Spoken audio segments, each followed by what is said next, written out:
My parents told me, don't even show up to your sister's engagement party. I'm standing in the kitchen, my hands trembling as I hold the vegetable knife, watching my mother inspect every dish I've just prepared for tonight's trial dinner. Stacy Ellis, 28 years old, freelance marketer from Philadelphia, financially independent, but still feeling like an 8-year-old whenever I come home. Stacy, this is too salty, Mom says, pushing the salad plate away. You know Madison can't handle salt. Madison, my perfect older sister, sits at the dining table scrolling through her phone, occasionally nodding in agreement with every criticism from our parents. She's about to get engaged to David, the dream lawyer boyfriend that my parents can't stop praising. You always do this, Dad chimes in without looking up from his newspaper. Never think things through. With Madison's engagement party coming up, are you sure you can handle this? I swallow the bitterness. For the past 3 months, I've turned down two major marketing contracts worth $15,000 each to dedicate time to planning my sister's engagement party. I personally contacted vendors, compared prices, and even used $8,000 of my personal savings to put down deposits on the venue and catering. I can handle it, I say quietly, trying to keep my voice steady. Madison finally looks up from her phone. Stacy, I hope you understand this is the most important day of my life. If you mess this up. Madison doesn't need to worry, Mom interrupts. She turns to me with cold eyes. Stacy, if you don't do this right, don't even think about showing up to the party. You always cause problems for this family, and this time I won't forgive you. Those words hit like a slap. I'm used to being compared, criticized, but this time is different. They're threatening to completely exclude me from the family. I nod, not believing I'm still trying to appear obedient. Yes, I understand. After my parents and Madison leave, I sit alone in the messy kitchen, staring at the engagement party invitation on the table. My hands shake as I pick it up. For the first time in my life, I ask myself, should I keep sacrificing or should I finally stand up for myself? 2 years ago, when our family's grocery store in Erie, Pennsylvania was about to go bankrupt, I turned down a $35,000 marketing contract to save it. I spent 6 months working 14 hours a day, used $1,000 from my savings, and ate instant noodles to fund the store's marketing campaign. The result? Revenue increased 400% in 6 months, from $8,000 a month to $32,000. My parents paid off their debts and expanded. But when I announced the success, Dad just said, "Good, now focus on your personal life. Look at Madison, 26, and has a stable boyfriend." No thanks. No recognition, just comparison to Madison, who had the lawyer boyfriend and corporate job. Why can't you be more like Madison? Became the family refrain. Madison has a boyfriend. I'm single. Madison has a real job. I'm freelance and unstable. The pattern was clear. The harder I tried, the more invisible I became. Every success was redirected into comparison with Madison. I wasn't a daughter to be proud of, but a reminder of what I hadn't achieved. When I moved back to Philadelphia to rebuild my career, the damage was done. My income fluctuated from $2,500 to $6,000 per month, with no sick leave or health insurance. But I kept building my client base. Then Madison announced her engagement. "Stacy has to handle the arrangements," Mom declared. "Madison is busy, and you have experience with events." Not a request, a declaration. And I agreed, hoping maybe this time they'd see my value. But sitting in that kitchen, I realized I wasn't looking for recognition anymore. I was looking for a way out. This engagement party felt different. I held all the cards, the vendor contracts, the deposits, the relationships. For the first time, I had real power in a family situation. The question was, did I have the courage to use it? Engagement party planning became a full-time unpaid job. Every day, Madison sent 15-20 messages with new demands. "I want Ecuador roses, not local roses." "The band needs a saxophone. David loves jazz." "The photographer has to shoot celebrities." Each request had a massive price tag. Ecuador roses, $2,500. Jazz band, $4,000. Celebrity photographer, $6,000 for 4 hours. I had budgeted $15,000 total. These three items alone, $2,500. Madison, we're almost out of budget, I texted. Stacy, this is my engagement, not some birthday party. Find a way. Find a way. As if I had a magic wand for money. I cut corners from my own life, canceled gym membership, 89-month, switched phone plans, ate ramen instead of groceries. I even sold my MacBook Pro for $1,800 to fund the photographer. 2 days later, Madison called during my client meeting. Stacy, cancel the jazz band. David prefers classical quartet. I'd paid a $1,500 non-refundable deposit. The party was 18 days away. Madison, the deposit isn't refundable. Then that's a learning experience. Next time, read contracts carefully. What quartet do you want? Philadelphia Orchestra members. $5,500 for the evening. $5,500 plus the $1,500 lost deposit. $7,000 total for music. That evening, the family held final planning. I presented the breakdown. $400 total. Stacy, Dad said, you've overspent seriously. These are Madison's requests. You should have said no. Should have said no. But every time I said no, they accused me of not supporting family. I'll cover the difference, I said. To cover $8,400 overage, I'd need to borrow $5,000 on credit cards and drain my emergency fund. For an event I might not even attend if I messed up. That night, surrounded by bills and contracts, I thought, what if I let it all fall apart? The thought felt liberating. 3 days before the engagement party, I woke up at 3 a.m. with complete clarity. I had spent 28 years trying to earn love from people who might not be capable of giving it.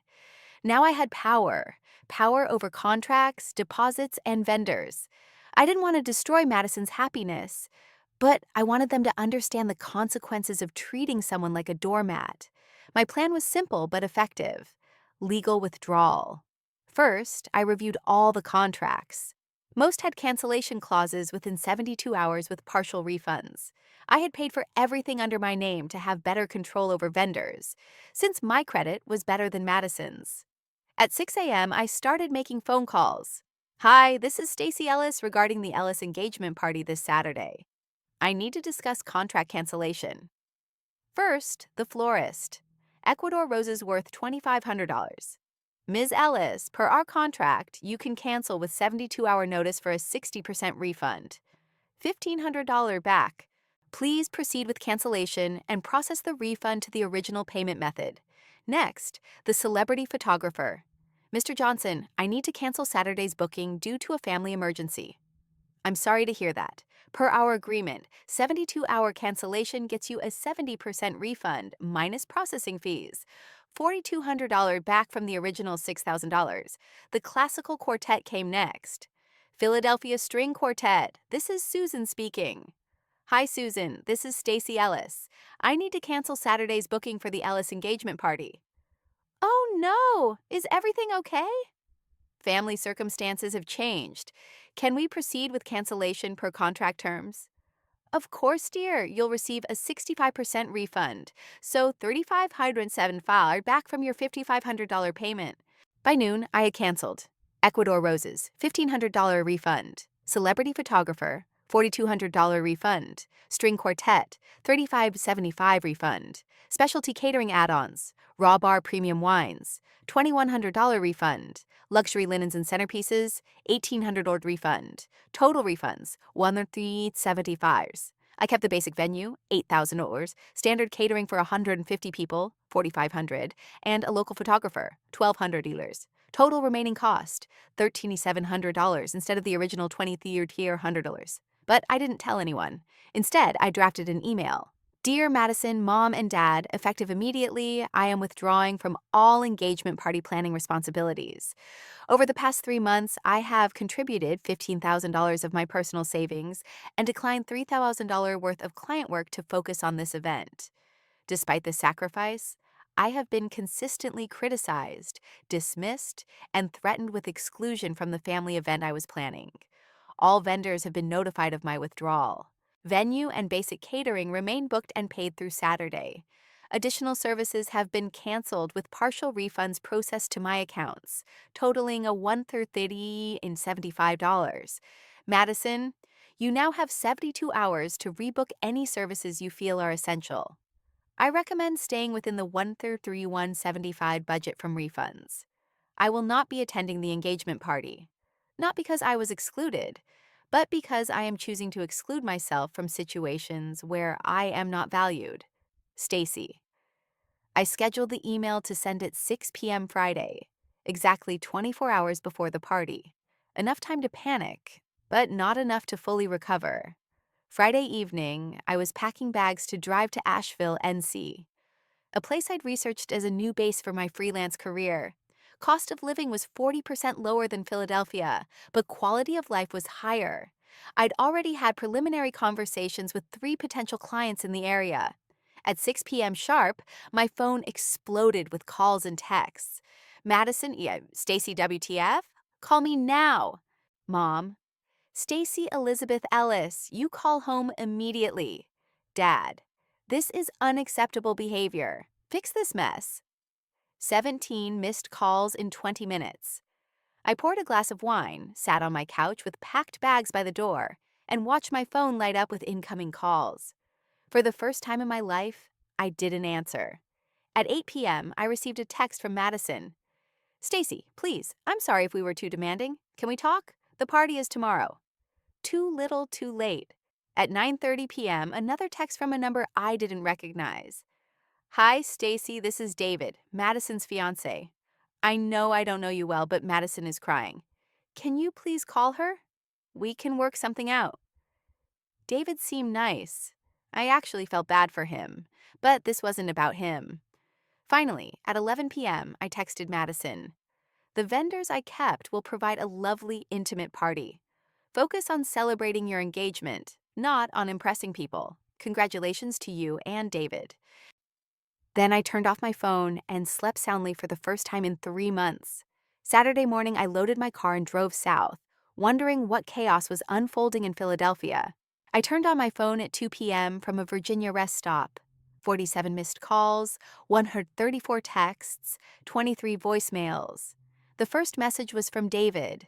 Stacy, the party is actually beautiful. Simple, elegant, exactly what we wanted. Thank you for keeping the important parts. Madison realizes how much work you put in. A drama timeline emerged through other messages. Saturday, at 10 a.m., Madison discovers no roses, no quartet, no celebrity photographer. Saturday, Thatcher's 12 p.m. Local photographer available for $800 instead of $6,000. Someone's cousin plays guitar instead of the quartet. Saturday, 2 p.m. Guests arrived to an intimate, understated event. Madison's best friend Jessica texted, "Girl, you are genius. This party is 100x better than Madison's usual over-the-top events. Everyone's actually talking and enjoying themselves instead of being impressed by expensive stuff." David looked so relaxed. Madison stopped crying and started smiling when she realized people are having genuine fun. More updates. Saturday, 4 p.m. Madison's roommate posts Instagram praising the authentic, intimate celebration. Saturday, 2 or 6 p.m. Great Aunt Helen declares it the loveliest engagement party she's ever attended. Saturday, 8 p.m. Madison posts, "Sometimes the best celebrations are the simplest ones, where authentic et sarfi are grateful." From the family group chat, Jessica screenshot, Madison. "Guys, I need to be honest. This party is perfect. I was so stressed about impressing people that I forgot what engagement parties are for. Celebrating love. Stacy did the right thing. Mom, don't defend her behavior." Madison. "Mom, I spent months making impossible demands. Stacy sacrificed her work, her savings, her sanity for us. And we threatened to exclude her from the family if she didn't perform miracles. That's not okay. Dad, she still should have communicated better." Madison. "She tried to. We didn't listen." Sunday morning, Madison called from my Asheville hotel. "Stacy, please don't hang up. How was the party?" "Perfect. Exactly what an engagement party should be. Intimate, personal, focused on David and me instead of showing off." "I'm glad." Stacy, I owe you the biggest apology. I turned into a bridezilla before I was even engaged. I made impossible demands, spent your money like it was nothing, and treated you like an event planner instead of a sister. Her voice sounded genuine for the first time. I realized something last night. You always fix everything for our family. Instead of thanking you, we just expect more. That's not fair. No, it's not. Are you coming home? I am home, I said, looking at the Blue Ridge Mountains. I'm in Asheville. I'm starting over here. What? Why Asheville? Because here, I'm not the family fixer. I'm not the disappointing daughter. I'm just Stacy, and that's enough. Long pause. Stacy, I love you. I know I don't show it right, but I do. I love you too, Madison. But love isn't enough if it comes with impossible expectations. Can we try again, differently? Maybe, someday, when I'm ready. After hanging up, I sat on the hotel balcony, feeling something I hadn't felt in years. Peace. My phone buzzed with a text from Mom.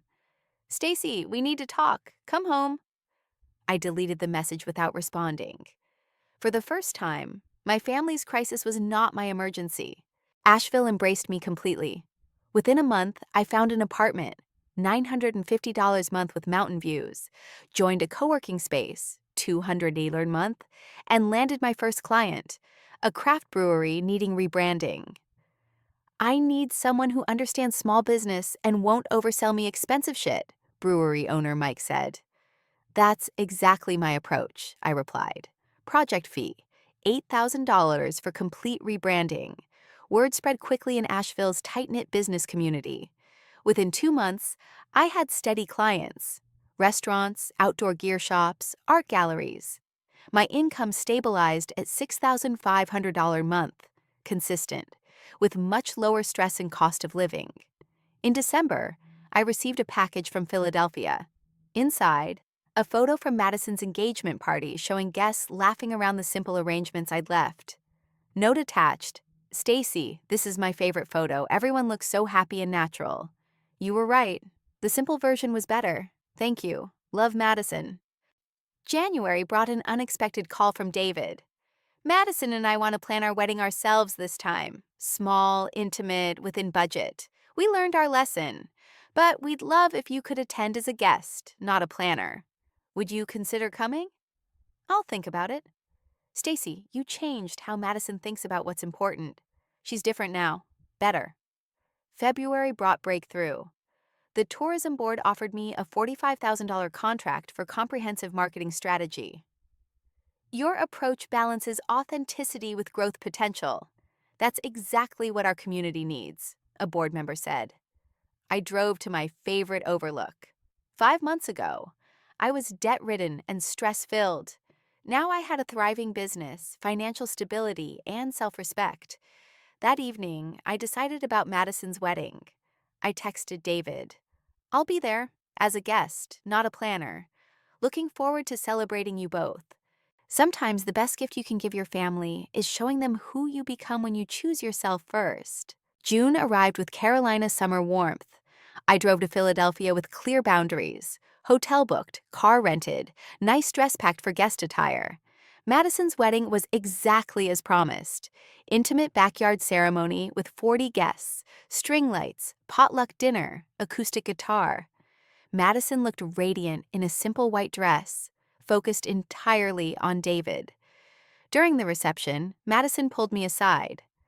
Planning this wedding myself taught me how much work you did for the engagement party, every vendor call, every detail. I had no idea. You know now. I understand why you left. We treated you like hired help instead of family. I'm sorry. Are you happy in Asheville? Very happy. I'm building something that's mine. Dad approached while I got punch. Your mother and I have been talking. We were wrong. We put too much pressure on you to fix everything. That wasn't fair. No, it wasn't. Your business success in Asheville, we're proud. We should have said that sooner.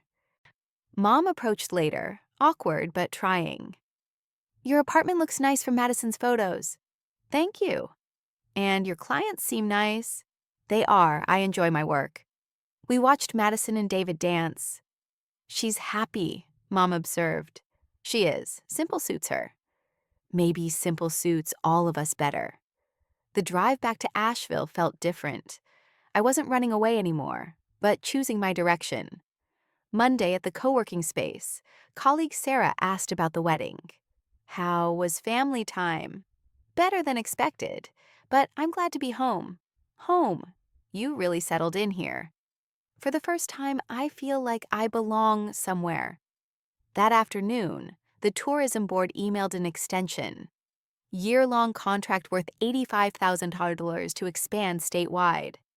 This time last year, I was broke, stressed, desperate for family approval. Now I had financial security, professional respect, personal peace. Madison called that evening. David and I decided on a simple Outer Banks trip instead of expensive resort. We're learning to prioritize differently. That sounds perfect. Would you be open to me visiting Asheville? Just to see your life there, understand what makes you so happy. I'd like that, but you visit as my sister, not to fix or change anything. Just sisters. After the call, I walked to my favorite coffee shop, ordered lavender latte, sat watching people move at Asheville's sustainable pace. My phone buzzed.